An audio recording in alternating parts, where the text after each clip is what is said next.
I started to allow myself just to feel Krishna's love. Just allow yourself to feel that Krishna loves you.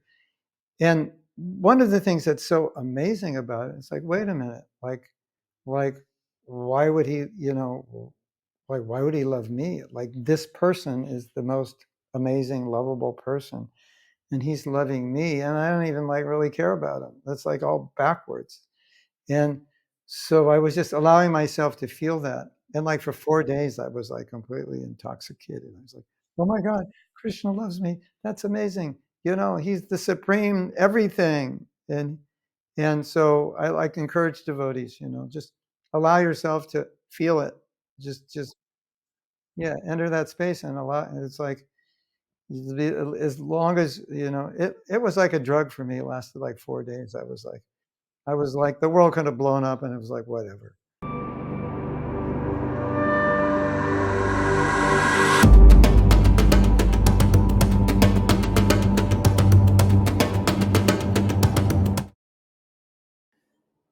Hello, everyone, and welcome back to the Free Radical Podcast.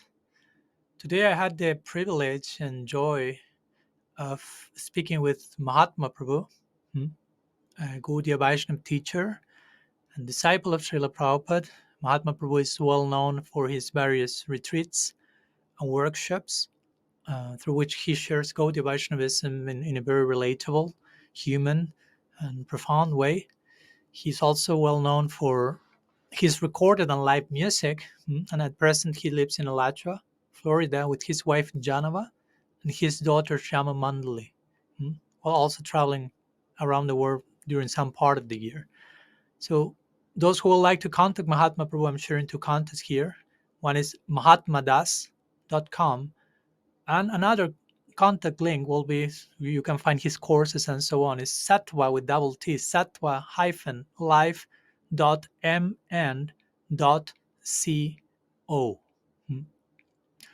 So we've had a very exciting episode and conversation about self-loving bhakti and the importance of embracing a healthy sense of self-care, how that's included in our bhakti tradition, how that's rooted in God's unconditional love, Krishna's unconditional love to us, and how the importance of aligning ourselves to these principles to bring wholeness and well-being and balance, and to live the spiritual life basically in a very happy way, no, not as a torture, not as a pressure, not as a desperate effort to earn God's love, but to celebrate the gift that we are receiving and to love ourselves, and by extension to extend that gift to others. So that's today's conversation. This is the Free Radical Podcast. So to support it, please subscribe to our channel, clicking the bell. If you feel nourished by the conversation, like it, share it, and drop your thoughts in the chat section, in the comments, to keep the conversation ongoing. This is an ongoing conversation, so we are very happy to have you there. So without further ado, dear friends, here is Mahatma Prabhu. I've done many workshops. Maybe I developed 13 workshops, and maybe 5 or 6 I've taught consistently. Then when I finally taught the workshop on self-care, people who had done all the workshops said, this by far was the most transformational. I know it was good. I didn't know I'd get that response, but something, excuse me, something more interesting. I receive Vyas Puja offerings because I'm a guru, and that's the system, at least now. And so many of those offerings said, thank you, especially for self-care. Like I'm turning every page and I go, again. I was like, I was surprised. Maybe I shouldn't have been, but I was surprised that it touched so many people. It's like so needed, as you know. Yeah. And we shouldn't be surprised in terms of it should be the norm. It should be normalized. But the fact that we are surprised and others become so touched, it shows the need and the lack of that. And just to add to that, when I taught the course, so many devotees were saying, why has this course never been, number one, why is it not taught? Why are other people teaching it? And like, no, it was so like, everybody realized how fundamental it was to everything, that Hmm. nobody could figure out why it wasn't taught. Mm. And that was interesting. Yeah, yeah, totally. Yeah, I can recall when I gave my series on self-loving bhakti or some classes on Krishna's unconditional love to us. uh, People was, yeah, crying many times, like Yeah, totally moved. As you say, use the word transformational, which I think we need so much of that. I mean, we have the informational side, but also we need the yeah, experience and the moving and the yeah. heart opening and blossoming. So Well, yeah, it touches a chord that's needed. yeah, yeah. That's why there's so Yeah. much response. I learned. I did a course in professionally facilitating retreats, workshops. Like long, like days and days. How to do that. Mm, And one of the things they said, just so simple, said whenever you're going to teach something, you want to isolate what is the conditioning that you need to address? What is that spot? And so whenever you hit that spot, everyone says, "Oh, this is transformational. You're speaking to me." mm-hmm, Um, and we've heard classes or workshops that didn't hit that spot. It just went everywhere around it. mm, And so mm. I think, like you were saying, like that spot it's always something that's missing, but it's always something which is practical. Like this Yeah. is like it's not theory. This is Mm-hmm. rubber hits the road. Yeah. Yeah. Yeah. Thank you. So before we jump into our main theme, first of all, I mean, first of all, we already say something, but first of all, after that, thank you so much for gifting us with the melody of the Brahma-samhita. I mean, that's something that probably you heard thousands of times. Maybe after the all the gratitude for your self-care courses may have come. Thank you so much for giving us the Brahma. Well, But yeah, that was a such a total accident. yeah, That such a soothing and beautiful and profound melody. You are saying it was a total accident. I don't know if it you was an do you have accident any because background story to how the yeah, the song background came. it's interesting because sometimes you want to do something Mm, which will have a profound effect and a widespread effect. It just goes zoom. mm-hmm. So I was working on a CD. Well, they didn't have CDs then. It was a cassette, and it was Yeah, called Our Only I would. Shelter. And it was a new technology, just music technology came out. It was 1989. Mm, So we were learning the technology. And the person who was working with me, he was majoring in audio, media, mm-hmm. audio visual. So he was helping me and we're learning. And one day we were working, but he couldn't work. And I used to sing the Brahma-samhita, taking that traditional melody, but I'm a Mm-hmm. musician, so I just like put chords to it. So I used to sing it just alone, never publicly. And then when he was gone, I thought, well, let me fool around. I'll put down some tracks. And then he came back at the end of the day. I said, how do you like this? And he said, cool. And it like stayed up all night, like editing it. Mm, And then I sang it the next day, and it was like a side dish. It was totally like we did that for fun. It was a side dish. And then we went working back, like if you're cooking a meal and you go, well, let's make this. We got a little leftover, this or that. So mm, that's all it was. It was hmm, a side dish. And then that hmm. became by far Wow. the most popular recording of Yeah. 9 CDs, I think I did. And that was always, it's like, Wow. okay, sometimes it's like that. Yeah. Yeah. That reminds me of my own musician times. So many bands that got their main single, and for them originally that will be like a B-side or something that Yeah, maybe yeah, wouldn't yeah, even yeah, be in the album, and eventually was yeah, like so yeah, interesting. Thank you it for that is. to begin with. Yeah, Yeah, and also Mahatma Prabhu, I like all generally to share with our audience how generally I got in touch with my particular guest, and in your case, if I cannot recall, this is our first, as you were saying, 2D meeting in two yeah, dimensions. So far, we have one dimension meeting via email, and looking forward for the 3D one.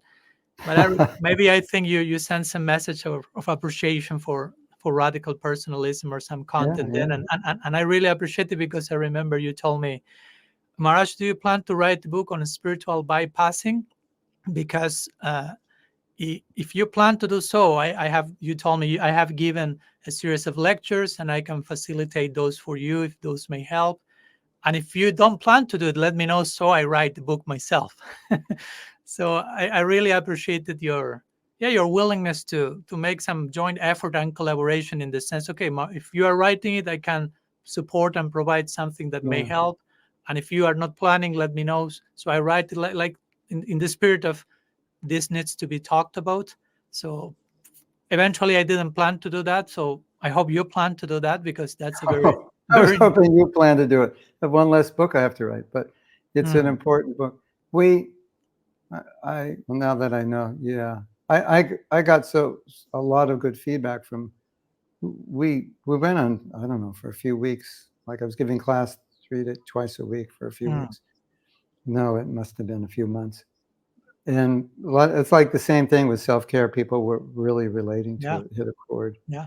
Yeah, somehow Yeah, there's they are connected, right? Self-care and so spiritual many things, bypassing. so many things that are important that, they're in between the lines in our book, so to speak. Mm-hmm. Mm-hmm. So yeah, So hopefully today we can go to those in between the line yeah, spaces and yeah. I find think some that, jewels there.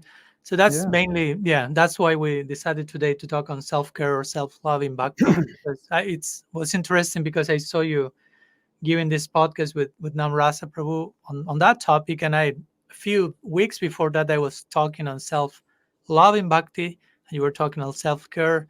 So for me that was enough, not coincidence but God incidence. So I decided to invite you to continue talking about Yeah, the topic. And I generally yeah. also Mahatma Prabhu like to ask my guests why you accepted the invitation. What are you looking from today's conversation? Why you think Oh. this topic is important? I I think it's, well, you're the only one that I know is talking about it. So it's like you and me. So of course we should talk about it. And you said you've thought it about a lot. You've looked through the Shastra Hmm. to support it, and so it's like, oh, this is going to be interesting. Plus, I don't think we can talk about it enough because so many devotees need it. So many devotees, they don't think Krishna loves them. Hmm. They mistake humility and low self-esteem. They can be very negative and hard on themselves, Hmm. bullying themselves, a lot of shame, a lot of guilt. Yeah. So more devotees should be talking about it. And I just thought, well, let's keep talking about it. And I also have courses on it. So if the listeners are interested, Yeah. they can Yeah. take the course. They go more deeply. Yeah. Yeah. We'll be sharing all the information eventually. So what we have organized or considered with Mahatma Prabhu today was, I mean, he's when I invited him to talk on this topic today, self-care, self-love in bhakti, he sent me spontaneously a list of 20 Mm. self-care affirmations. So I really liked them. And I thought, well, maybe we can each of us pick three of those, and each one will present one of those affirmations, and then the other will play the devil's advocate by presenting some of the classical arguments an opposition that generally may come to those affirmations on self-care that may come from outside of us, or mostly generally many times from our own minds. So each of us will play the purvapakshi, the arguing part, and then we will defeat the argument and join in the conclusion of that, and then we'll go to the next affirmation. So we'll totally address, hopefully we can address those six. There are 20, so those who would like also to have the whole list, you can write to me or contact any of us and we can facilitate that. But yeah, as you mentioned, Mahatma Prabhu, the idea will be, at least in my opinion, hopefully the listener can conclude with this idea that to say even self-love in bhakti or self-care in bhakti is kind of redundant, because there cannot be bhakti without self-love, there cannot be bhakti without self-care, and there's self-love without bhakti also is not self-love at all in one sense. So the importance of integrating these two and realizing for us Vaishnavas how both of them are synonymous. One cannot be Yeah. without the other. So yeah, yeah. So let's go to, And a lot of misunderstanding yeah, around that because Prabhupada only uses the word self-love a few times, and so Yeah, yeah, yeah. So that's why we yeah, will try also to play the devil's advocate to bring some of the classical misunderstandings or misreadings, and yeah, hopefully trying to redeem those and heal those sections and try to explain them in a way that we understand that self-love is not self-indulgence, it's not maya, right, it's not right. selfishness, self-centeredness. So again, each affirmation from your list, Mahatma Prabhu, deserves a whole separate podcast, but we'll try to go to some of the main ones that I Yeah. felt I share with you. We have Okay. selected six, three for each one. So if you want, I invite you, Mahatma Prabhu, if you would like to share the first self-care affirmation. I don't know if you have them there. Yeah. Okay. Self-care is foundational to my spiritual advancement and empowers me to be and do my best. But do you have the first one that I sent you? Oh, oh, Because yeah, so oh, we don't go to the all 20. That's the first of the oh, 20 oh. list. But I I think the have to first look at. one I share with you is the second from the whole list. Sorry. I have to go to my email. I'm sorry, I misunderstood. Can you put it in the chat and help me out? I have them here. So I will put them in the screen and you can read them if you want. Yeah. Okay. Right. Yeah. So that's the first one. I save myself first, right? Is that the No, first one? no, that's the first one for you. This is the one I put here. Can you see Okay. it in the screen? Um, I care for, accept, love, and show compassion to myself because I value myself and my Krishna consciousness. I replenish myself as needed. Okay. So that's the first self-care affirmation that we have selected, and now comes my turn to play the devil's advocate. Okay. So fasten your seatbelt, Mahatma Prabhu. And all this goes with all the love and affection that I have for you. I'm just playing a little bit the Sure, go crazy for the it. crazy mon- the crazy monkey I've mind. heard it. I've heard it all already. So Yeah, yeah, and it's nothing no problem. personal. It's never Yeah, of personal. course. But yeah, sometimes we may hear from others or from our own mind by hearing these things, not that you have just shared, like I care for, accept, love, and show compassion to myself because I value myself and so on. The argument may be like, okay, self-love, self-care, self-compassion are all Maya. They're nothing but they're nothing but selfishness and Yeah. self-centeredness. Ultimately, Yeah. all that is narcissism, actually. So all that stuff is the exact Yeah. opposite of forgetting about yourself and loving Krishna exclusively. And Yeah. on top of that, such an idea is not in the scriptures, and Srila Prabhupada never spoke about that. So all this is a new agey form of self-indulgence in the name of Yeah. Krishna consciousness. Yeah. That that's as best as I could do now. It's What will new you? agey. Yeah. Well, you could have what? also said, I probably found it in Buddhist scriptures. Yeah. Mm, mm. So That's because what will you reply back to that, Mahatma Prabhu? um Say a few words and then I join you, and yeah. both Well, together we I defeat the I purvapaksha. think one of the most significant things is that Prabhupada was begging us, constantly begging us to become Krishna conscious and constantly begging us to finish our business in this life. Mm-hmm. And he also said that once you have this knowledge, if you don't take advantage of it and become Krishna conscious, then you actually hate yourself. Mm. So, when people say, where did the self-love come from? And I found a few places where Prabhupada talked about self-love. Mm-hmm. But where I first got it was when Prabhupada said self-envy, self-hatred. I said, well, what's the opposite? So Mm. can I say self-love? If he says self-hatred, I think that I can. Mm. And he says that a lot. And he simply meant that you're not caring for yourself. You're not caring for your spiritual self, your Krishna consciousness, and every other part of yourself you need to care for that will help you care for your spiritual self. The acceptance part, that is, I think that's just kind of common sense obvious that we try to become Krishna conscious and we fail. Like, we have high ideals and we fail. And so if I don't accept where I'm at, I'm like, how do I even realistically prosecute bhakti? Because I'm thinking I'm some renunciate and I'm Mm. not.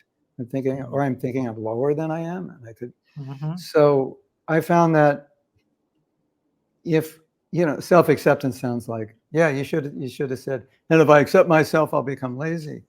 And I say, Mm. no, it's a positive thing. It's not a negative thing. So self-acceptance and self-compassion just means not bullying yourself, and actually not abusing yourself, because we can abuse ourselves. Like we talk about spiritual abuse, Mm. leaders Mm. shouldn't abuse, pastors are Mm. abusing, Mhm. even gurus sometimes. What about abusing yourself? Mhm. What's so self-compassion is not to abuse yourself when you fail at something, and so forth. Mm. So and what was the last line of that? You took it down. Oh, my last line? No, the last line of the Oh, affirmation. okay. I I replenish. replenish myself as needed. I value myself and my Krishna consciousness. Prabhupada Mhm. wants us to value. And replenish, it's just like, it's don't run low on the sadhana, don't run low on the physical, emotional health, because then how can you function properly? Okay, what do you have to say? Well, thank you so much. And first of all, excuse me if I was a little too No, I've heard too worse. wild in my argument. I- I needed to enter into those shoes a little bit. I've heard worse. Yeah, yeah. I always like to, again, to refer to the scriptures as much as I can when I talked about this to the devotees, so they really see that, Yeah. again, this is not our own creation, that we are Hmm. crafting some Hmm. concocted, Hmm. diluted down, watered down stuff. Hmm. And there are many interesting things that, if we play out them properly, they show that, yeah, to begin with, the soul is lovable, and then even our conditioned situation has to be treated, as you say, with self-acceptance. But even starting from the jiva, from the atma, and in connection to our project of loving Krishna, of course, develop loving him fully is, for example, Rupa Goswami will say in Bhakti Rasamrita Sindhu, Ananya Mamata Vishnur Prema Sangata Mamata, which basically means, if you want to love Krishna, you should love whatever is connected to him. No? Like Mm, like Prabhupada will say, if you love me, love my dog. Right? So if right. I want to love Krishna, I have to love whatever is connected to Krishna. And the point is that everything is connected to Krishna. So including us. So I have to learn to love myself in connection to Krishna as well, because of course we don't exist separated from Krishna. We are not isolated units. So that's one way of starting to talk about self-love. No, like I can love myself because loving Krishna entails loving whatever is in connection to him, and everything happens to be in connection to him. And then, of course, Krishna himself in the Bhagavad Gita, chapter 2, verse 29, he speaks about the soul as with the word ascharya 3 times. With ascharya means amazing, wonderful, astonishing, uh, even shocking, miraculous. It's like Krishna is saying that to us, right? Like 3 times he uses the word. So he's saying, you are amazing, you are amazing, you are amazing. Not to, again, to become falsely proud or anything, because he's telling us that to every soul, not only to us. And but it's important to be able to say, okay, the atma is amazing. Of course, I am amazing as a soul, but I'm not my own creation. So I don't have any need. I cannot become falsely proud because I'm not my own creation. I can Hmm. become humbled by the reality of the soul. Yeah, So good point. from that foundation, also I can express self-love, and on that basis, self-care. And also something that I like in chapter 9 of the Gita, in verse 32, Krishna is saying that of all vidya, of all knowledge, he says, I am adhyatma vidya, or the knowledge of the self or the soul. So it's Hmm. interesting that there are so many categories of knowledge, so many tattvas, guru tattva, bhakti tattva, this tattva, that tattva. And he goes to atma tattva, or he calls it adhyatma vidya, and he says, I am that knowledge. And for me, knowledge of the soul not only means to say we are not this body, we are a spiritual soul, the soul is eternal, all that, but also self-love and self-care is an extension of that, of the implication of what it means to know the soul, to relate to the soul. And I'm concentrating more my statements now here in terms of relating to the soul, but of course you are mentioning that, and we will continue talking on how to love, or be self compassionate towards us in our present state, not having fully realized the soul. But one more quote that recently was sent to me, I was very interesting in terms of self love. It comes from Narahari Sarkar Thakur, Oh, And I was just going to quote that. Yeah, go ahead. okay, maybe you That's know it then. no, no, yeah, Krishna-bhakti, yeah, it's amazing. Yeah, it's verse 35 and 36, and then he's saying, may I have affection for the devotees of Krishna, may I have affection for the service, may I have affection for the name of Krishna, and many things that he mentions, may I have yeah, affection for all that. And then he concludes the last line, he says, and may I have affection for my Atma, for my soul, so that I will develop devotion for Krishna. So that's a very that's interesting beautiful. That conclusion. is so No? beautiful. May I I have want to read. affection? I Sorry. want to read. Yeah, I want to read two things to add Yeah, to the please, authoritativeness. please. This is Let's that keep where, pounding the post. yeah, whereas Prabhupada talks about loving myself, which many of us would think he didn't. So actually, I am keeping my body fit, nice, just to live within this body. Therefore, actually, I do not love this body. I love myself. Hmm. And to keep myself in a nice condition, I love this room or this house. My Hmm. main business is to get me as I am comfortable. Not that it is my business to keep this house neat and clean. No, no. My business is to keep myself fit. Keep the body fit because I live within the body. That's Prabhupada's Mm-hmm. point. Mm-hmm. Not that I'm attached to the body. Hmm. I Yeah, love myself, so I take care of my body. And so, that's. anyway, I the love point is, myself. That's enough in one sense, right? But yeah, it's so very. Prabhupada used that, for anyone who has never heard this before. I Hmm. love myself. That's Prabhupada saying that. And then another quote. So actually, I love my soul.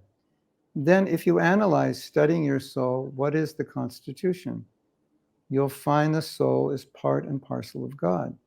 Mm-hmm. Then you come to the platform that you love the soul because you love God. Well, that's interesting.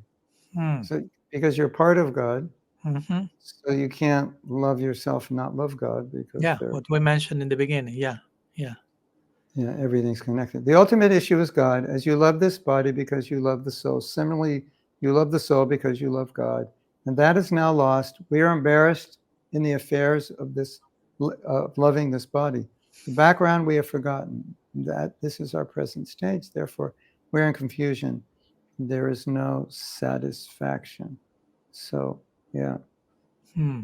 Thank you. So if I love myself, Krishna's, I'm connected. They don't go separately. Anyway, Yeah, yeah. It's a some, simple but so important point. If I want to love Krishna, I have to love myself, and it cannot be. If yeah, if my love to Krishna, how to say, unloves other people, that's not love for Krishna, right? Something like that. yeah, yeah. And that Oh, that's a oh, nice way to put it, because we have no way to escape. If you really want to love God, you must love everything else. And yeah, in the scripture, that's it, right? The highest devotee sees Krishna everywhere.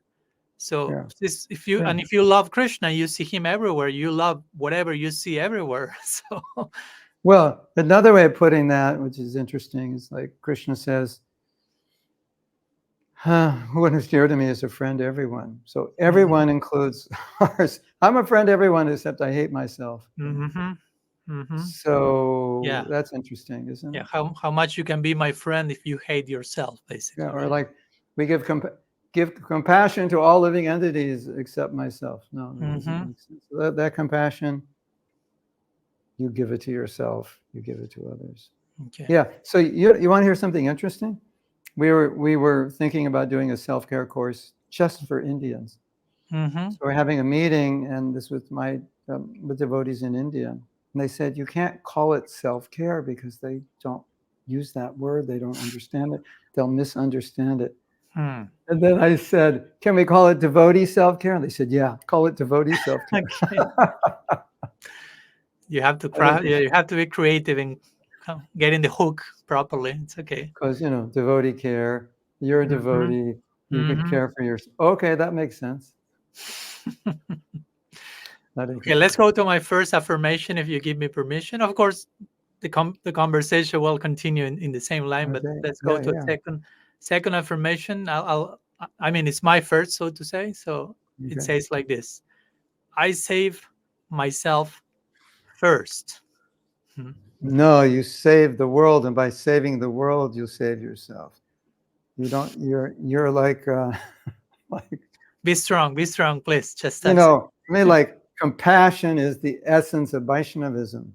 Mm-hmm. And you know, like Jud Bharat, when Jud Bharat was attracted to that deer, he was Mm, living alone in the forest, and he mm, was just concerned about himself doing his sadhana.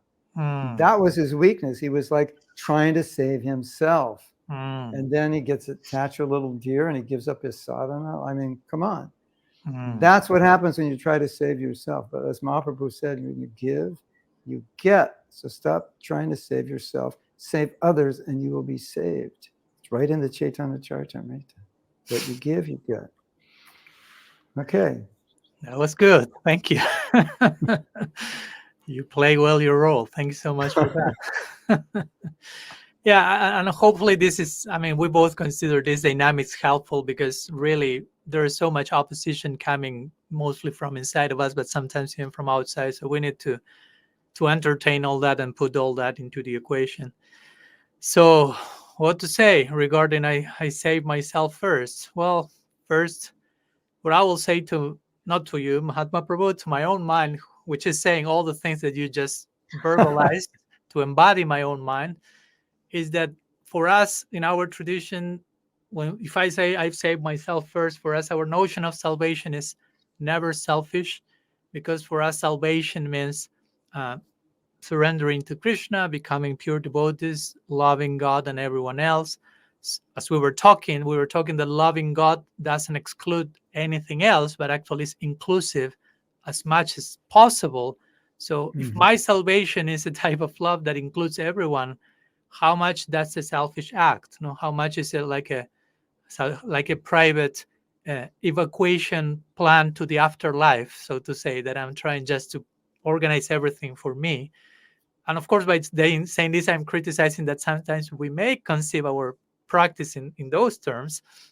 But if I really try to develop love for Krishna and become a pure devotee, that's all inclusive. It's never something separate. So saving myself first, in one sense, is not rejecting anyone, but it's just acknowledging the fact uh, that I cannot give to others what I don't have first, in one sense. No, Mhm. like Mhm. I really, if I want to be compassionate, I have to express that at home, so to say. No, like it's so very easy. Sometimes we say, I don't know, I've said that a few times. Devotees sometimes are relatively kind and nice when they meet with in interfaith dialogue with people from other religions, but sometimes they do not know how to get along between themselves at home, no, as members of the Yeah, same yeah, family or with different groups, Gaudiya Vaishnava groups.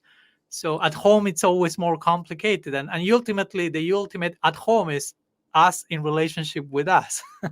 so, mm, so yeah, I will emphasize the importance of saving myself first is never to be conceived as a selfish act. If I try to be, as you quoted Srila Prabhupada, if I try to love myself and take care of myself or save myself, it's not just to escape and leave everyone else thrown there, but yeah, just right. to put my salvation in service to others, to put it in Yes. other words. No? So to put my welfare in service to others, to put my love and my balance as a human being in service to us. So it all always converges in the idea of extending that to others. So in that Yeah. sense, it's never selfish. So And that I will say quickly. Yeah. thank you. It's it's interesting because that line "save yourself first," well, that came from Prabhupada. So that, Mm, you know, mm, I think it's funny sometimes to quote Prabhupada and people argue with you. mhm, How can you say that? Prabhupada never. No, that's a mhm, quote from Prabhupada. mhm. Um, Yeah. but I Yeah. have some backstory for that quote. Hmm. That quote was given to Rameshwar Prabhu, and Rameshwar was like he was you could call him the Sankirtan general for a time in Yeah. ISKCON, Yeah. book Yeah. distribution. Yeah. Yeah. And so he lived and breathed, and he still does book distribution. And he's I work with him, and he had vision of let's make our city Krishna conscious. Really Hmm. really dedicated to it. And sometimes, as often happens to many of us and many leaders, we sacrifice our personal sadhana in the service of others Mm. to try to help. We compromise, it gives us more time. And so he had that tendency. He just loved to preach and loved to spread Krishna consciousness, much more than he loved to take care of himself. Maybe he just felt, that was selfish or whatever. So it's interesting that Prabhupada wrote that letter to him because he had the tendency to compromise. And Prabhupada saying, yeah, that in the letter he said the highest realization is to save others, but higher is to save yourself. So when we read that letter, if we know that he had that tendency, and Prabhupada just knew. So that's interesting.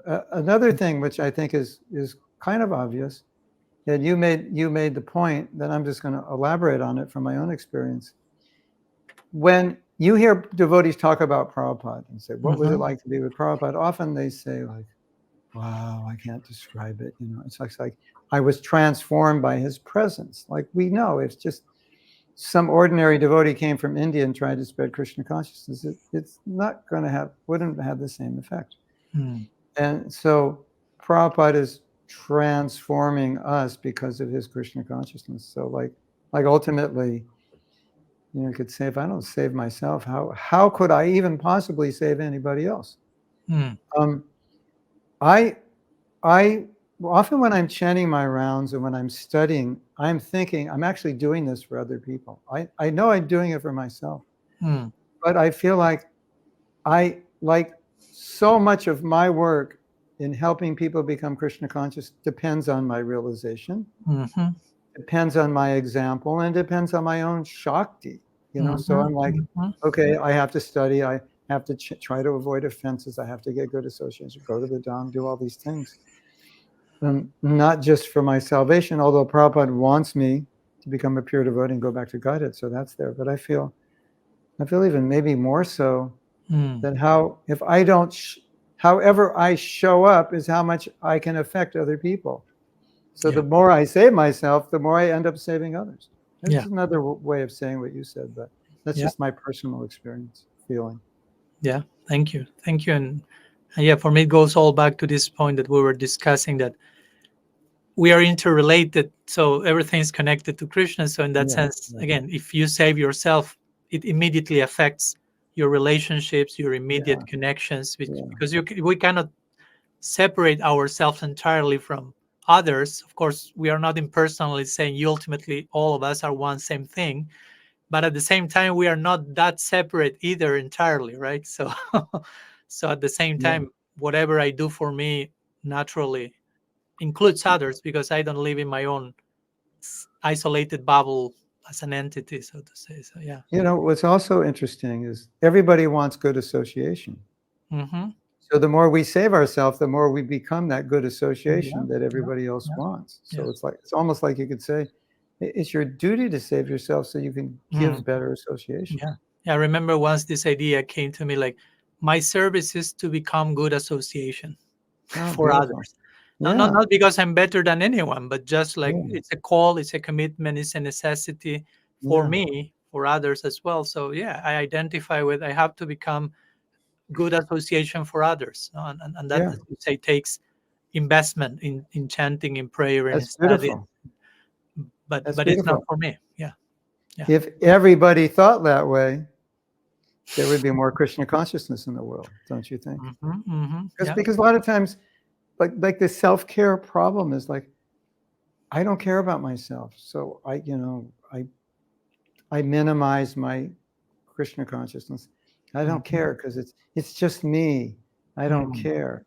No, but it's not just you. It's all the people around you. And if we thought more like that, I think that would make a difference. Because we give up on ourselves easily. And even the just me, when we say that, and we say that, is like, what idea do I have when I say that? How I'm seeing myself? Because going back to what Krishna is saying, he's saying, you're amazing. He's saying that 3 times. Again, and we have to do something with that. It's just like, I will scratch out that verse from the Gita because I have problems to say that to myself. I mean, Krishna said that. That's a good exercise. You ask devotees, okay, what verses will you scratch out that you don't like? What? I will say that will be probably in the top 5 for most. So hopefully we are redeeming that. Oh, interesting. Hare Okay, Krishna. let's go to the next, your second affirmation, Mahatma Prabhu. I will share it in the screen, and if you want, you Okay, can read I'll it, read and it. then I'll offer my, You defeat it. I will present my offering of opposition to you. Okay. There it is. Krishna loves me despite my faults and sins. I open my heart to receive and accept his love. And I give myself the same love and affection that he gives me. So, this is what I have to say in this regard. Krishna doesn't love you yet. First, you have to be perfect, pure, and very able to please him, and only then you will be able to earn his love. Now, at present, Krishna is absorbed in his lila with the Brajavasis, with people that really love him. Yes. And you should be humble and not compare yourself to them, to the Brajavas, and actually realize how fallen, low, and unworthy you are. In fact, if you look closely, probably you are totally wretched, unlovable, and worthless. That's humility. So why on earth will Krishna love you? And I'm not even a devotee on top of it. Yeah. Hopefully nobody's editing this video eventually, so it seems that I'm saying all the things to you person. They're going to do reels. Someone's going to Yeah, make a reel. yeah. Hopefully Yeah. that will You'll be be in trouble that will be now. Yeah. surreal, not the real. But Yeah. anyhow, Well, I didn't send you a set of affirmations I made on Krishna loves me. They're called Krishna loves me affirmations. okay. And the beautiful thing about those affirmations were all comprised of quotes.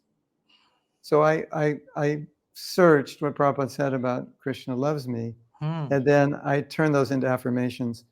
The Wow. affirmation, just like if Prabhupada said Krishna loves you, then I would say Krishna loves me. Yeah.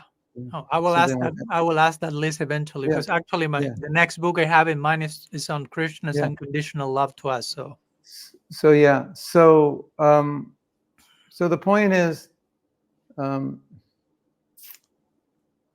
there's a story. Guru Swami told me this story, and a devotee asked Prabhupada. He said, "I don't think Krishna loves me for all the reasons that you said. You know, he's got his friends, eternal associates. Look at me. Like, why would he love me?"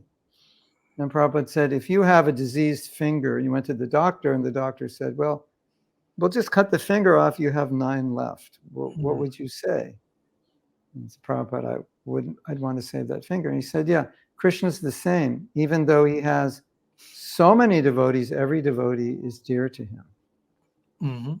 So, and you may know Vishwanath Chakrabarti Thakur said every entity has a specific taste for Krishna, like gives Krishna a specific taste, which is, it's really interesting to think, I can give Krishna a certain kind of pleasure that no other living entity could give. So why wouldn't he want that relationship?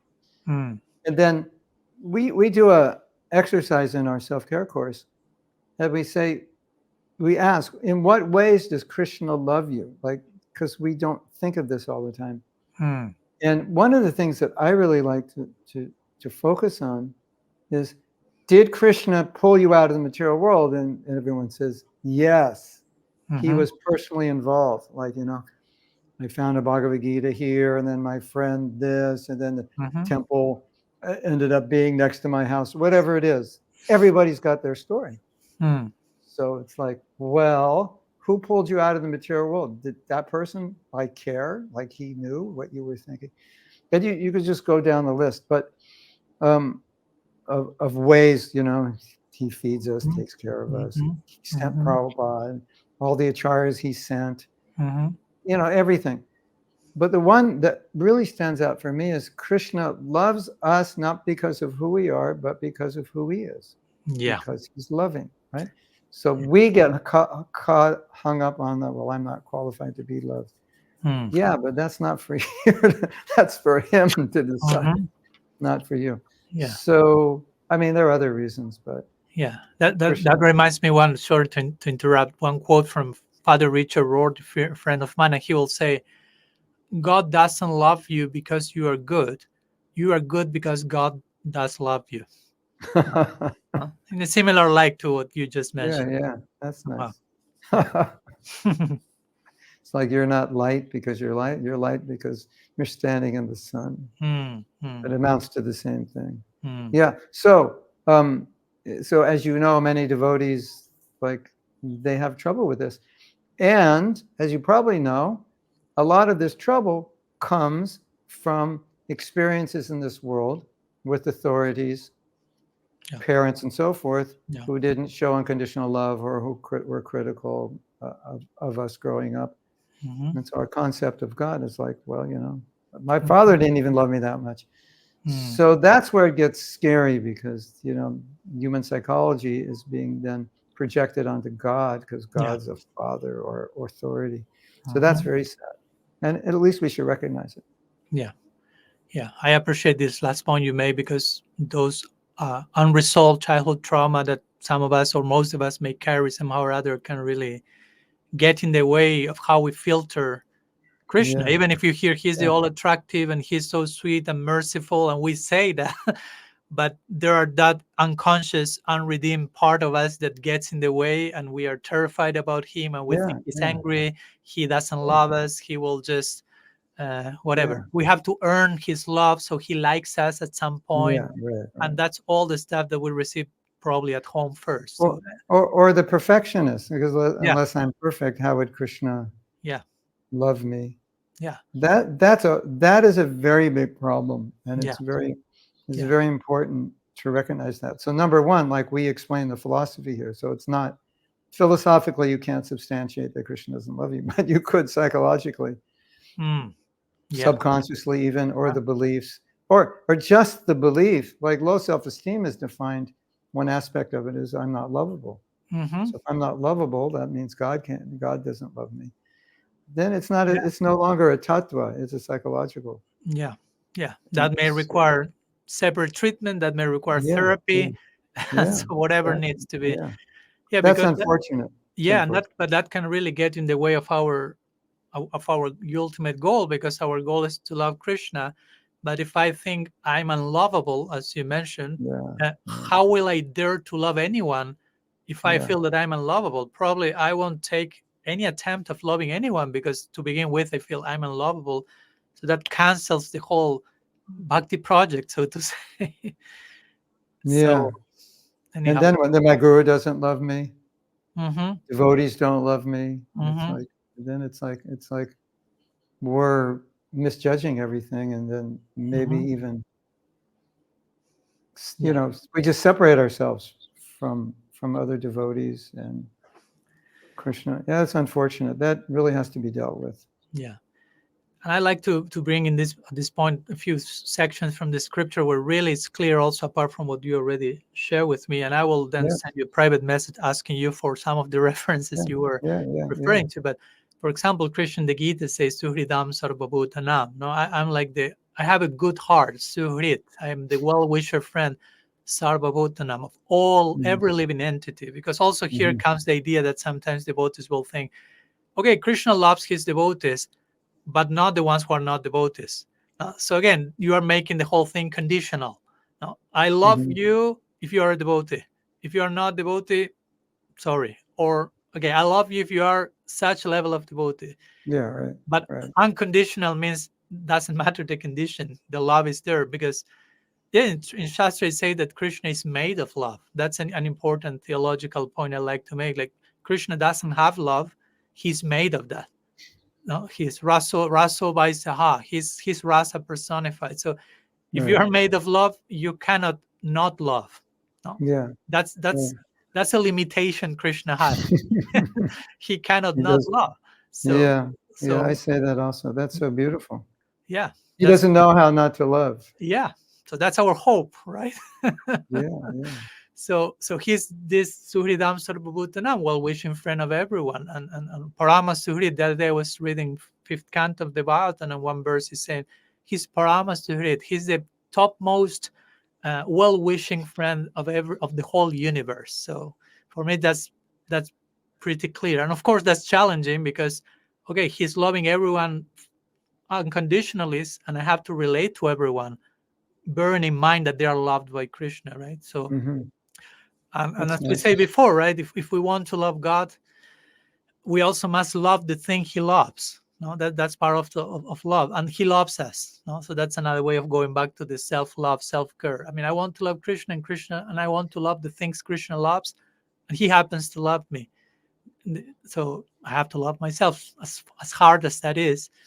And I like, because in the very definition of bhakti that is given in Bhakti Rasamrita Sindhu, like Rupa Goswami gives Anyabi, Lasita, Shunyam, and so on.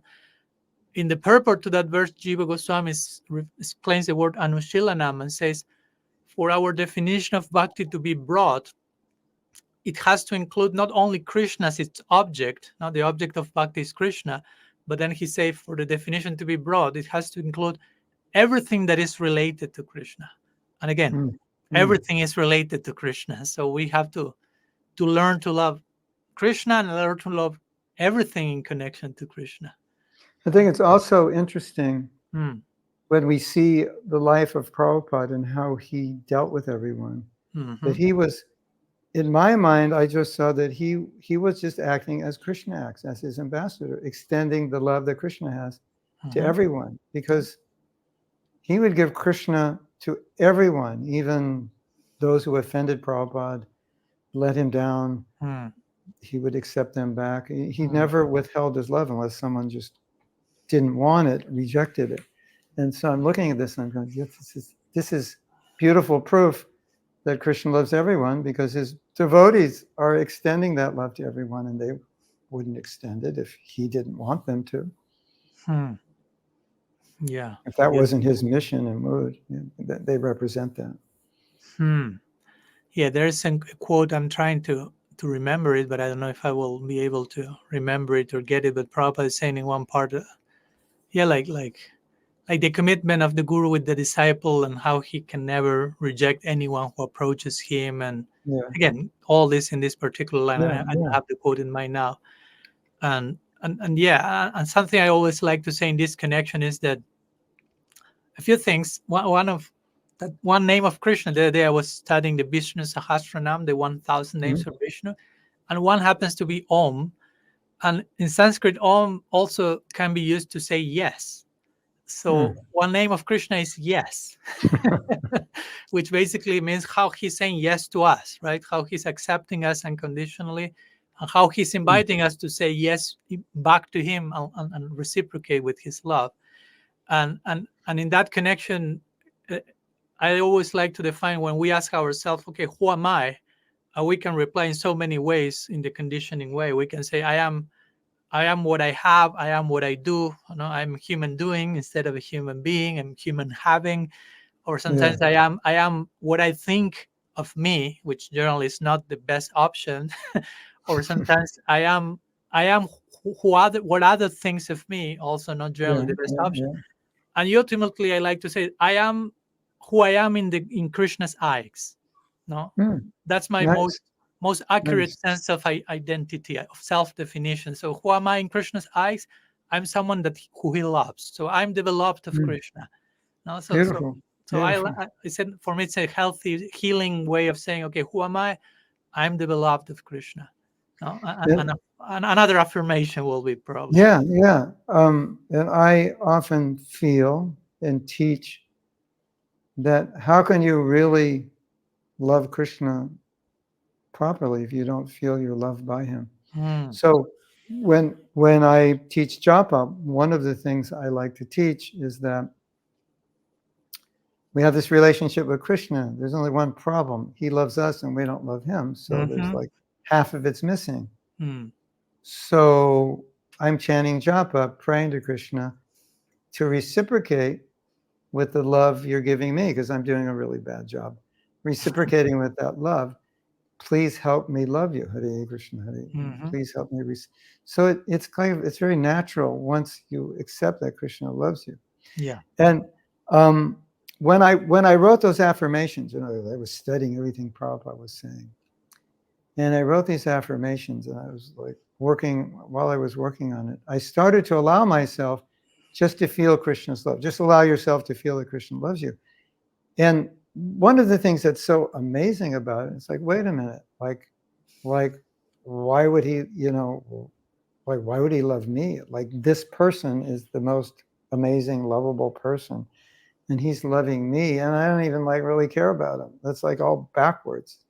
And so I was just allowing myself to feel that. And like Mm. for 4 days, I was like completely intoxicated. I was like, oh my God, Krishna loves me. That's amazing. You know, he's the supreme everything. And so I like encourage devotees, you know, just allow yourself to feel it. To enter Just that space. Yeah. yeah, enter that space and allow. And it's like as long as you know, it was like a drug for me. It lasted like 4 days. Yeah. Yeah. I was like the world could have blown up, and it was like whatever. I Yeah. was like, And I will say that when we love, know that Krishna loves us, that invites us to love him back for the right reasons, so to say. Because many times we are trying to love Krishna, but without knowing that he already loves us. So we are uh-huh. trying to love him so he loves us, All not right, good for point. a sense of guilt, from a place of fear. What if Yeah. I don't Duty, love duty. him? What will happen? He will reject me. So when we have the foundation in place of Krishna loves me, I can really approach him for the actual right Yes. reasons, so to Yeah. say. Rather than I'll love you out of duty because my guru told me. Hmm. Because you are God, I have to love you. I'm It's supposed to like do that. it's like Uh, Vitae on steroids or something, isn't it? yeah, totally, totally. We are laughing, but we should be crying. Yeah, totally. We'll cry after the class, Yeah, yeah. after the program. Okay, let's go to your second. No, my second affirmation. Right? Okay, Yeah, my second affirmation. I have to So defeat it. it's yeah, please. It says like this: I talk to myself in the same way that I will talk to someone I love. You want me to defeat that? I have to defeat what I said. This is making Sorry, it hard. sorry. It's hard on me. Yeah, yeah. Um, um, I can't say. I should talk. Yeah, you should like put yourself down because you're wretched and you're fallen and you're just a nonsense. And actually, Prabhupada said, you know, we're really just like by nature, we're demons. We're trying to be, we're not even a devotee. We're trying to be a devotee. And so, you know, what is really going to help you is if you chastise yourself, you know, like punish yourself. Like the guru, you know, he's heavy and he chastises you. So you should do that to yourself. Just put yourself down.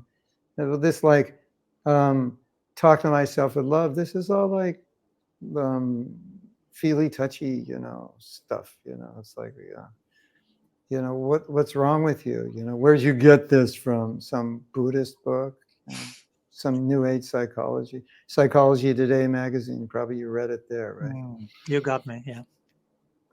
Okay, that was took me a little while to get it. No, yeah, you did it. You did it well. Thank you so much. So, yeah. Hmm. So I talk myself in the same way that I will talk to someone I love because of what we say already so far for the last Yeah, hour. There is a yeah, place for loving myself. Put me down, I don't think that will take me up, so to say. Actually, for me to put me down and to concentrate on how I'm the worst of the worst, it's another form of self-centeredness. It's another side of the yeah. toxic coin of I remain being the center. No, that reminds me one situation with Prabhupada, that one disciple went to him and told him, Srila Prabhupada, I am the most fallen of all of your disciples. And Prabhupada say, you are not the most anything. Right? I cannot be the most advanced, so let me be the Yeah. most fallen, but I want to be the most something. And again, to push me down and self-loathing and bring the whip and make a festival of weeping with my ears, tears, and weeping with the whip. It's just a form of actual self-indulgence. No, although Yes. loving myself may seem to be the self-indulgence, if it's done in a healthy way, that's the opposite. That's to counteract the self-indulgence of keeping myself in the center as the worst and putting me down.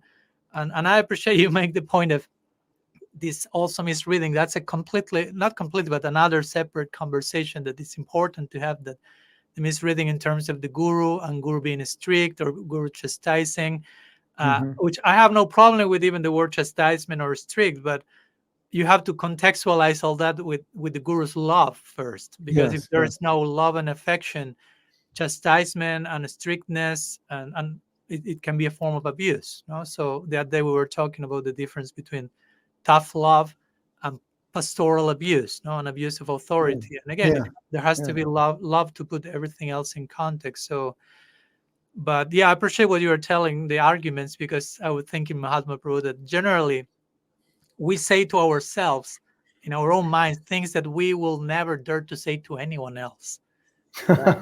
So what to speak Yeah, to speak as someone that as someone that I love. I mean, I say to myself things that I will never say to anyone yeah. else. So Right, I right. appreciated this affirmation because it's really revolutionary. It just goes to the exact opposite of how sometimes our inner uh, dogmatic voice operates. So love yourself. Krishna loves you. You have to learn to love yourself somehow or other. And also something that comes to my mind that I think it's important to clarify when we talk about self-love, self-care is that to love myself doesn't mean like I'm spoiling myself, that I'm like over pampering me. Yeah, Love can take different shapes, and also love can include challenge or being strict in a loving way. Again, so you can be loving to others or loving to yourself in ways that are in a healthy way challenging and strict.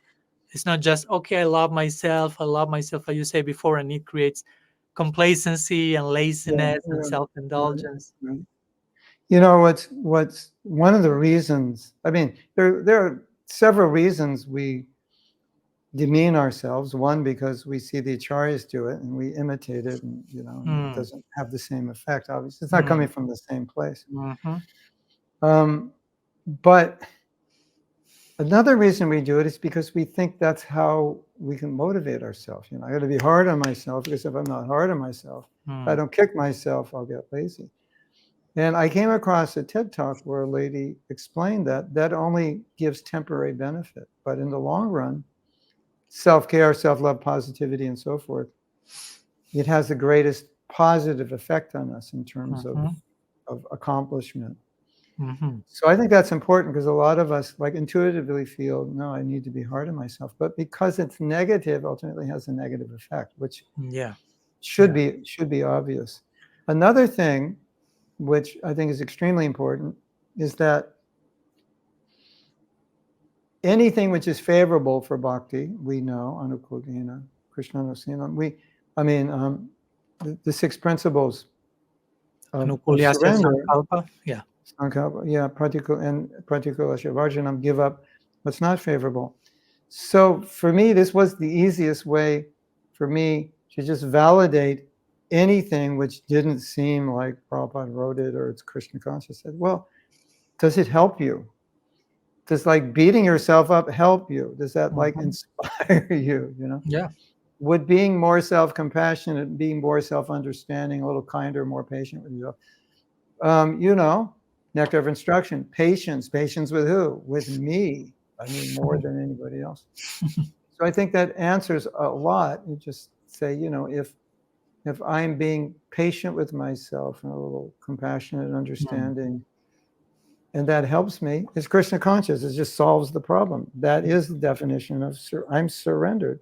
Yeah. So, Yeah. when I was looking for Shastric evidence, I thought, well, here it's all encompassing. If it's Mm, favorable, do it. If it's not, don't. mm, mm, And beating yourself up generally for most people is not favorable. mhm. Thank you. And I'm thinking also, yeah, when we talk about the things, okay, be patient with yourself, compassionate with yourself. That's not easy. No, again, it sounds for some may Yeah, sound cheap, yeah, like oh, you yeah, are giving all this cheap stuff. Try to do it, and you'll see that that requires that's sadhana, that's investment of quality time and investment of our will in trying to. It's not so easy. So that's challenging. That's my point. No, it may sound yeah, easy outside, but if you try to yeah, go there, that's a big challenge, and it's for yeah. courageous people. So yeah. Especially if you've been doing it for 100 lifetimes. Mm, mm. And I appreciate you brought the items of Sharanagati, because Jiva Goswami says that the Angi, or the main item of those six, is also Goptri Tue Baranam, which is Krishna is maintaining you. So Mhm. for me, also, it's another way of saying Krishna is loving you unconditionally, Yeah, yeah, because exactly. ultimately he maintained us by his love.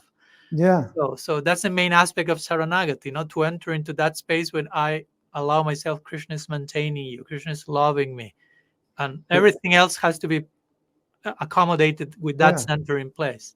We were taking prasadam the other day, and I was saying to the devotees, I say, you know, this is a prison house, but the food here is good, isn't it? So Mm-hmm. Krishna, we're in the prison house, but Krishna's still serving some nice food, Mm, nice flowers, mm, nice, we got nice prison suits, nice clothes, mhm, everything, mhm, everything. mhm. If that's not love, what is? Yeah, yeah. So yeah, we have to. I sometimes invite devotees to make that exercise. Just look at the mirror and say, because of that unconditional love of Krishna, I love myself, and I will accept myself unconditionally. And then I tell them, Yeah, yeah, see what yeah, comes to yeah, your mind after saying yeah, that. See yeah, what comes, yeah, because again, we are tempted to this.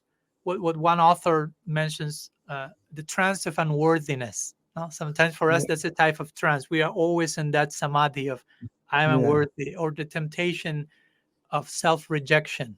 No? Like I like to speak about that, even like the word anartha. No? Sometimes we speak about oh, anarthas and think lust, greed, oh, it's a good envy. point. Yeah, Yeah, and I like to go, no, the root anartha is self-dejection, and that creates all the other stuff somehow. yeah, yeah, And someone may say, I don't know, no, Maraj, I'm more tempted by arrogance, let's say, than by self-rejection.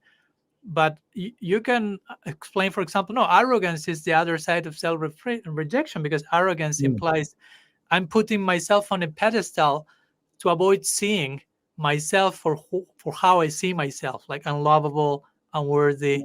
yeah, yeah, So somehow arrogance is a coping mechanism yeah, to yeah. not have to face my self rejection. So I like to present all these anarthas with self rejection in the background, no? So we work more on a root level, so to say.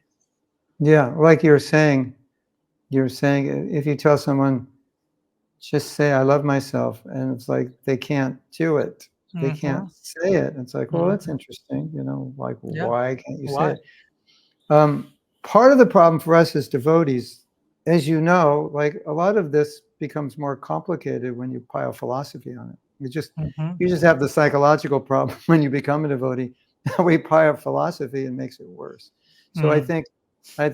I think it's important to clarify our philosophy so Yeah. we understand what is humility and what is the humility exhibited by the acharyas and how we can't imitate it, because otherwise that's where a lot of devotees get into this. I'm wretched, denigrate myself and so forth. But that's what we're supposed to do. Yeah, not when you're on the stage of an Artha Nritti or something.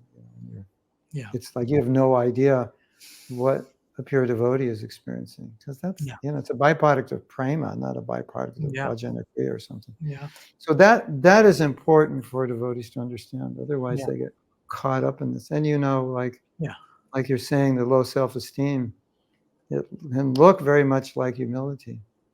And Mm. then the other point you're making, which is really interesting, and we have to be honest about it, that sometimes we're exhibiting humility just to be recognized as a Mm. humble devotee, Mm. which is like, okay, there's a problem there.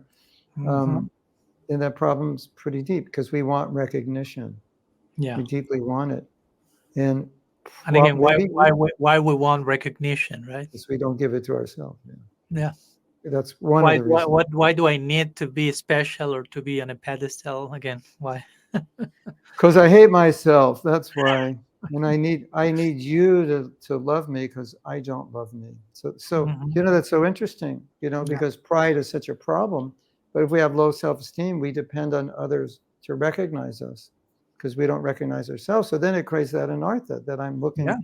Yeah. My low self-esteem causes me to look for Yeah. honor from others or Yeah. admiration or But something. all that external is like it's like a facade in the form of humility, as you mentioned, right? And So. it's that, and it's also it's it's like I don't give it to myself, so I need other people to give it to me. I give hatred to myself. I need you to give me love because I hate myself. And Hmm. so, and if you don't Yeah. give me love, I don't have it. So I'm looking for it. I'm performing to get it from you. Yeah. I have these expectations, and I'm setting myself to be let down, and it just contaminates the whole Yeah. environment.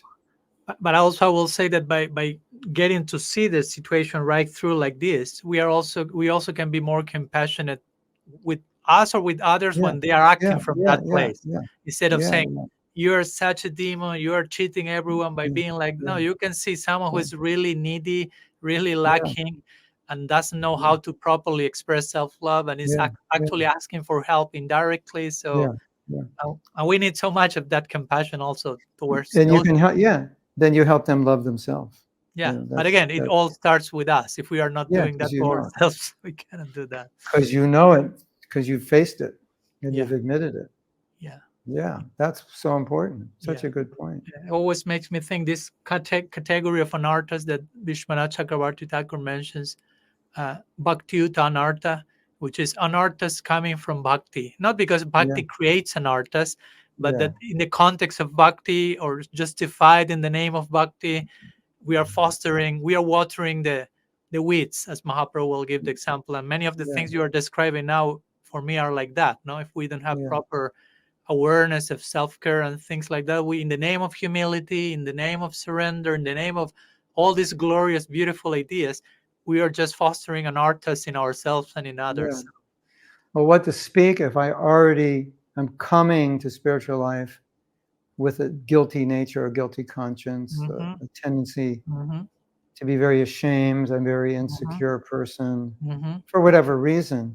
Yeah, And then it's so easily magnified yeah, in an environment where high levels of even perfectionism or high levels of characteristics and behavior are glorified and expected of yeah, us. And then we get hard on ourselves, and yeah, whew, it's really sad to see it. yeah, You've yeah, come to bhakti, and now you're feeling guilty. It's not what bhakti yeah, is supposed to yeah. do. And I So know these other people. discussions, Yeah, it's important to talk about it so devotees realize, oh, that could be me. Yeah, that makes sense. yeah. And I know other devotees who didn't come with that baggage, but they acquired that after joining. Oh, that's So, sad. say Sad. both are equally sad, but yeah, and Yeah. perfectionism is such a, again, it's a whole conversation. But now I'm finishing to write my third book, and I'm trying to write there, among other things, how the nature of love is ever evolving and it's always Hmm. expanding. So if love is always expanding, in one sense, there's no limit to perfection. It's not that Right. perfection is a fixed maximum and that's Right. it. So I like that idea, because also it helps us with this idea of perfectionism. Like, I'm not there yet, I'm not there yet, and finally I'm there.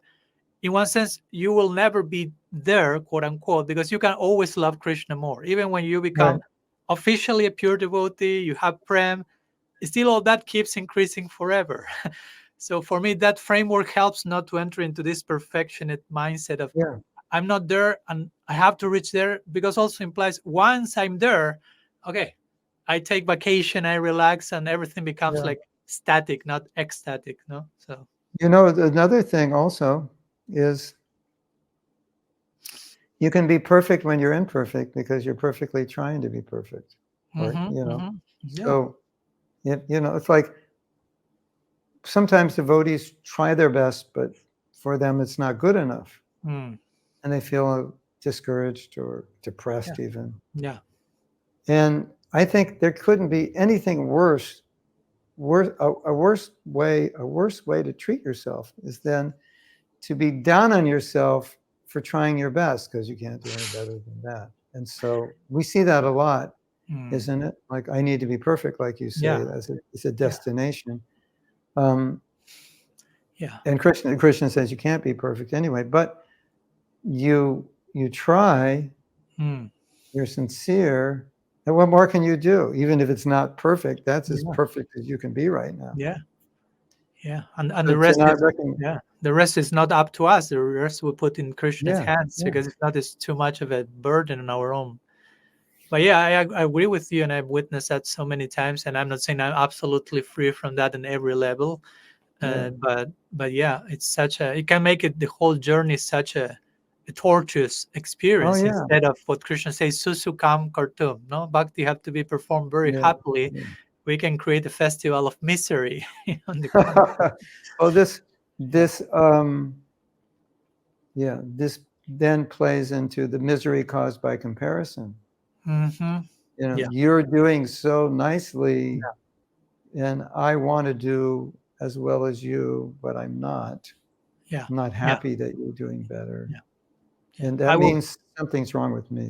Yeah, and I will call that impersonalism, basically, because you are comparing and trying to be the other person. Like if you don't have your own uniqueness, as you mentioned before, we can provide Krishna a very unique relishment and flavor that nobody else can. Not because I'm Uh-huh. special than anyone, but just so when we just comparison is a way of canceling our own individuality and all that we can offer, Yeah, and just trying yeah, to be the other person. And as we know, Krishna in the Gita says better you perform your duty wrongly than other one's duty perfectly. So that's for me one of the self-care verses of the Gita, so yeah, to say. No? yeah.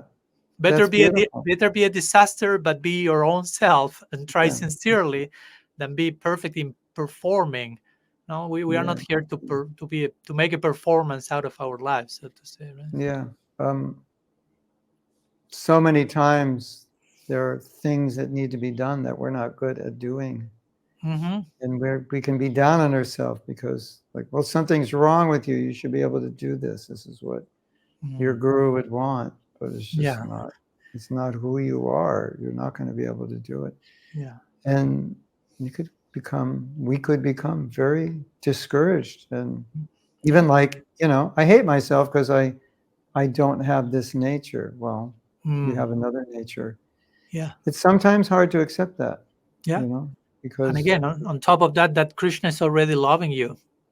yeah, You- because sometimes we attach this idea is if I can do this and these things, I will be lovable. But Krishna yeah, is not loving you for your doing, right, but for right, your being, for who you yeah, are, for your yeah, own existence as a soul. He's already loving that. You don't need to do something to deserve or earn that love. And I know that's so counterintuitive for the ways we yeah, calculate yeah, and process reality. So, yeah. yeah. Well, also, of course, we know in bhakti it's all Mm, about the devotion, and mhm, you can have devotion from day one.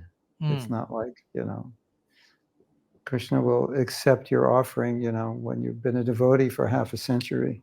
mhm, mhm. So that's Yeah, important. It's just like we just have to remind ourselves, because social pressure is always about yeah, performance, yeah, what you yeah, wear, where you work, yeah, yeah, the labels and so forth on your clothes. So yeah, yeah, that definitely is, I think, affecting a lot of us.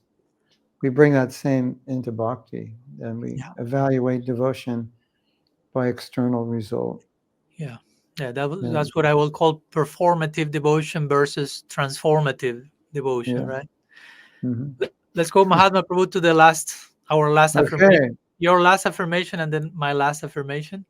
You have a Okay. few more minutes, no problem. I'm not taking that Yeah. much of Yeah. your time. We'll Okay, finish. We'll finish the third. thank you. So here comes your third affirmation if you want to read it. As I care for and accept myself, I naturally care for and accept others. When I am okay with myself, I am okay with others. Okay, so to that I have a few arguments. So again, that sounds again like the crazy idea of I save myself first. Let's go back there Hmm. for a minute. And why you begin with yourself? Why it all has to begin with yourself? It sounds really narcissistic and like you're the center of the universe. Right. That's self-centeredness. I begin with myself. I save myself first. A devotee is supposed to serve others, to love others, not to serve yourself. And whatever you lack, you will obtain by giving it to others, not vice versa. Yeah. Okay. I don't know if you've seen this in temples you've been to, but on fast days, when it's time to serve the feast, often what they'll do is the servers will eat first. Let's say it's Serve like what first? Janmashtami. Sorry. The servers, like the people who Yeah, are going to serve yeah, the feast, yeah, let's say Janmashtami feast will be yeah, served at 1 a.m. and the yeah. servers will eat like at I see. Yeah, yeah, yeah, 12:15. yeah. I've seen that. Yeah, So I've done that. and and I once heard this guy, this money guy, about like trying to deal with people's money blueprint. If you have a lot of money, you'll be evil, and Mm-hmm. so forth. And he said, if you have a lot of money, you could help a lot of people. Mm-hmm. Mm-hmm. So I'm making a lot of money. Oh, you're so materialistic. No, I'm making this money so I can help people. Mm-hmm. So um, it's like we were saying, if Krishna loves me, it makes it easier to love myself, because wouldn't he want me to love like he gives me a present of love. Wouldn't he want me to open it up and use it? Mm-hmm. So it, it, it, it naturally follows that what we give ourselves, we give to others. That, Mm-hmm. that's, that's the way it works. I think it goes back to that same point of saving myself. I think for a devotee is so compassionate, and so if there's compassion, there's no amount of anything you can do for yourself that won't be more for someone else. It'll just, Mm-hmm. because that's your nature, Yeah. and so you're only building yourself up um, to give. And like you said, when you do that for yourself, it's easier to do it for others. Like when if you have a problem and you heal from a problem, you immediately understand that with others. You're more patient with them. So if I found for myself, if I'm more forgiving, if I'm more tolerant, patient, whatever with myself, I'm naturally Mm-hmm. that way with others, and vice versa. Mm-hmm. Mm-hmm. You ever notice that some people who are hardest on themselves are hardest on others? Mm-hmm. So I think it's like one devotee said in a forgiveness course we had. He beautifully said, if Krishna's forgiving us, giving us forgiveness, shouldn't we give that to others? So Mm. Krishna's giving us love. I love myself. It's a natural sequence. Yeah. Yeah. So Yeah. it's just Yeah. the way it is. Yeah. I don't even know if it's like even an argument. Is just the way it is. Mm-hmm. Mm-hmm. Naturally flows like that. Yeah. That reminds me. The other day, I was recording a podcast with Ananda Murari, the wife of Yeah, the husband of your disciple Sri Radha, yeah, right? you got it. Yeah. So yeah.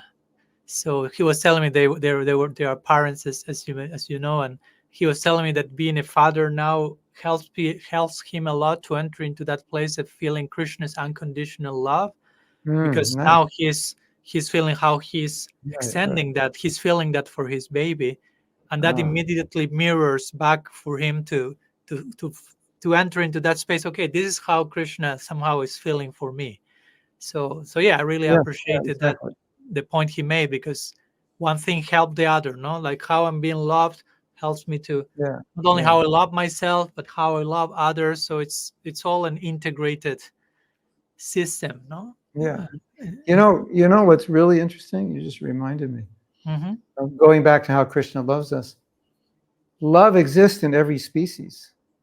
mm-hmm, So you see animals with this mm-hmm, intense affection for their young.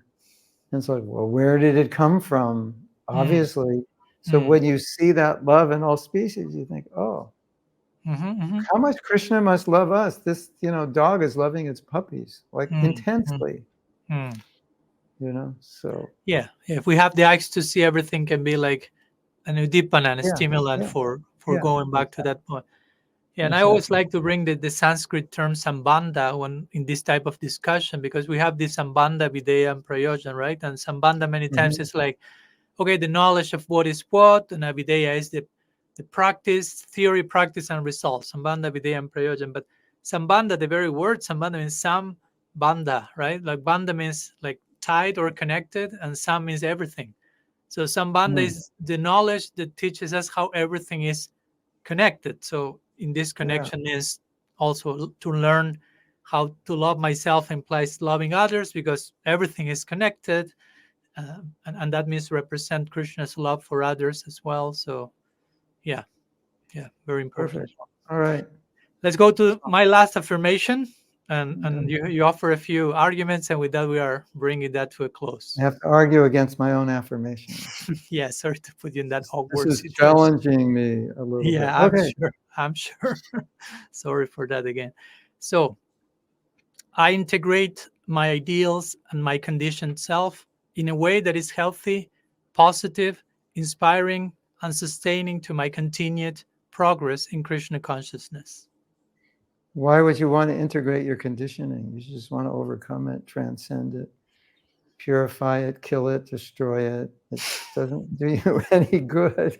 Just just transcend it, you know. Hmm. Don't give into it. It's just Maya. It's just you're just giving into the modes of nature. And you know, and you're using it as a rationalization for your conditioning. I'm using my conditioning, devotional service. Beautiful. Thank you. I know how hard it's for you to enter into that space and battle your own ideas, but I appreciate your It's efforts. a good practice. Yes. So I appreciate your use of the word integration because you said, okay, I have to transcend, and you equate, I mean, not you, but the voice that represents our own mind sometimes equates transcending with rejecting. And I really like to, when I speak about transcending, I like to compare it with integration, not with rejection. So for me, Yes. transcending things is not about rejecting anything, because especially in the Bhakti school, we can engage, everything can be connected to Krishna. So there's no need to reject anything. That reminds me of one.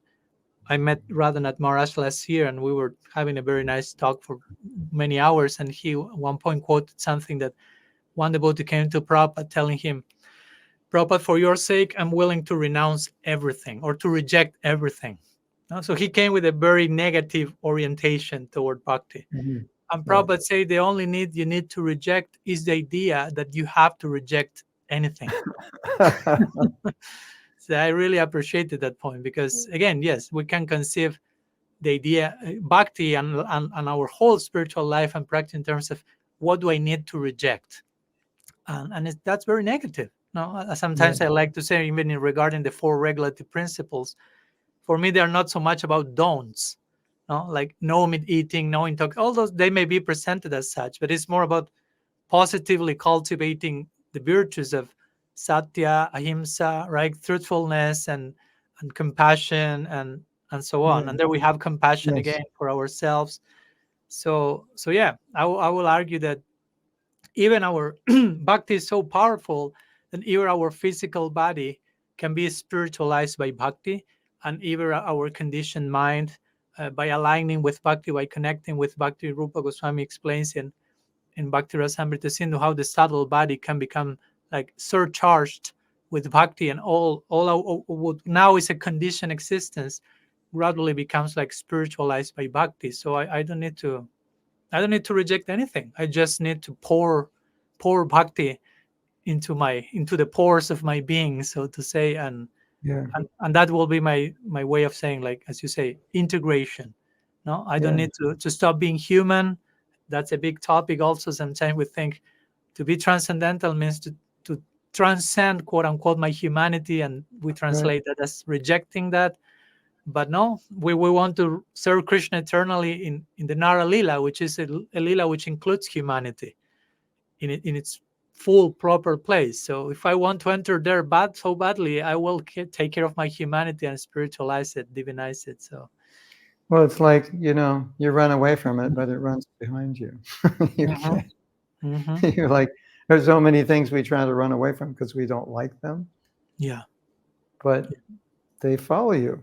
And then if you don't integrate it, then yeah, yeah, it's going to work against you. totally, totally agree. So yeah, there's no running away from any of that, but actually, hopefully, we can have a honest confrontation and acknowledgement and integration and trusting the power of bhakti and Krishna's love. Yeah. So anyhow, some thoughts. I don't want to take more of your time, Mahatma Prabhu, and I hope the presentation has is helping those who are listening to it, because for me also this is, even though we may sometimes hear, okay, but what about Krishna Lila and the service in Vrindavan, these higher esoteric truths? Well, all the things we are talking here now is in the service of all that as well, right? It's not Yeah, like exactly. it's not a separate agenda or plan. It's like a bedrock, a foundation. If you want to build a Yeah. palace, first you have to have your foundation Yeah, in place. exactly. Because, you know, as Prabhupada said, if you're not in the right state of consciousness, then the nectar turns to poison. You can't digest it. Mm-hmm. So we're trying to, give some little ginger pills here to help the digestion, so that we Yeah. can. I gave a course once on how your psychology affects your japa. It was like 6 hours. I can't even remember what I said. It was like 10 years ago. Mm-hmm. But I was analyzing, our inner unhealed, the wounds we have or psychological problems, and how it can so adversely affect our japa, which people wouldn't generally consider that. Mm-hmm. And we could analyze that and how it affects other, obviously relationships for sure. Yeah. Our ability to cooperate, which is all our service to our guru, and so it's like it's all you can't separate it. It's Yeah. Again. it's just Yeah. it's there and it affects us. So Yeah. you have to Yeah. Well, we face it and mentioned. feel it. Yeah. It's an aspect of bhakti that I like to see. It's an Yeah, aspect of Krishna yeah, consciousness that exactly. we were saying in the beginning. If you say self-love and bhakti as opposites, they are synonymous. One, you cannot have Yeah, one without the other. So yeah, hopefully the idea was clear. And yeah. I don't know if you have any closing words, any concluding thoughts, something that we'd like to share before we conclude, Mahatma Prabhu, or you feel Well, satisfied? I could just kind of reiterate what I said in the Mhm. beginning, and that well, something that I didn't say, but what I said is how it transformed Mhm. devotees' lives. Yeah. So we have an exercise, and we ask them, what aspects of your life would improve if you had more self-care? Then they started making lists, and they were all amazed to see how many things in their life would be better if I just cared a little bit about my own well-being. Mhm. Would I be doing this? No, I wouldn't. Would I be doing this? The thing I'm not doing that I should do? Yeah, I probably would do it. Would I be doing this better? And so I was kind of shocked because I designed the exercise, but I didn't know what the result would be. And the Mhm. result was like, oh my God, this is more powerful than I thought. Mhm. So part of what we did in the workshop was answer a question which I asked myself: why don't I care as much as I want to go here, I want to get up here, but my caring is like down here, and Mhm. that's not enough. So I started realizing that a lot of what we think are problems are not problems in the sense that I can't do something. It's Mhm. problems that I don't care to do it. Mhm. That's the real problem. It's more fun. Mhm. So the I don't care is most fundamental. Yeah. So a lot of what we want to achieve is not like try harder. It's not, you have to care more. Yeah. And Chant more, it's chant more, chant more rounds, and it will be solved yeah, or something. yeah. Well, Mhm. maybe you should care more about your japa. Mhm. Mhm. You want to improve your japa, maybe you should, maybe, no, excuse me. I should care about my japa, but I don't. Or maybe you should care more about yourself, because if you Yourself. did, you Yeah. Yeah. you Yeah. I care got the more about point. your japa. Yeah. Yeah. So, and then another exercise we did was how I realized that a lot of temptations we have uh, are due to lack of self-love. We don't care enough about ourselves to pull ourselves away. Similar thing. Yeah. So we did an exercise. I love myself too much to allow myself to, and you fill in the blank, Mhm. which is just it's a similar exercise of Yeah. That was one of the affirmations in the list. Also, yeah, remember. Yeah. yeah. So it's quite powerful when you think, if you think of a weakness you have, and you Mhm. think, if I love myself more, would I give into it? Or you can say, I love myself too much to allow myself to give into that, because I know if I give into it, I will suffer. Yeah. And I love myself too much to allow myself to suffer. So the question, one of the original questions I had when I developed the self-care course, is why don't I care enough? Because sometimes, you know Mhm. how sometimes we just know, I'm going to do it anyway. I don't care. Mm. I know it's not good for me, but I'll Mm. snick off a few rounds. I'm tired. Or I'm going to eat this. It's not healthy, or Mm. whatever. And I Yeah. asked myself, like, why do you Yeah. feel that way? And so it was like, well, if I love myself a little more, would I do that? No, I wouldn't. So it's Yeah. good to bring that with you, meditate on it. Mhm. Yeah. Thank you. Yeah, and that's like what I was trying to think, like taking like self-rejection like a root, an art of all the other things. No, if I have Yeah, yeah, self-care in place, I wouldn't end up indulging in all this other stuff. Yeah, So yeah, yeah. yeah, yeah. Thank you So, for so if anyone wants to take my course on self-care, then we'll yeah, post it. We'll yeah. post We are the sharing link. the links and the information for that for sure. Yeah, So thank you so super. much, Mahatma Prabhu. It has been really a great You're welcome. pleasure My and pleasure. honor and joy to share with you. Looking forward for further sharing in the future, further Hare contact, Krishna. and hopefully we can continue serving the community in one way or another. So thank you so much You're for welcome. Hare Krishna. Jai Hare Prabhupada. Krishna. Jai. So thank you all for tuning in to the Free Radical podcast. And if you enjoyed the conversation, please support it by subscribing, clicking the bell. You can share likes. You can share the video with others. You can comment to help us continue with these discussions and conversations. As and mostly, if you would like to pay back whatever you have received in today's sharing, the paying back is by paying forward. So not only sharing whatever gifts and insights you have received today, but also but trying to integrate those lessons into yourself and extending those gifts to others. So thanks so much for coming and see you in 2 weeks for our next episode of the Free Radical Podcast.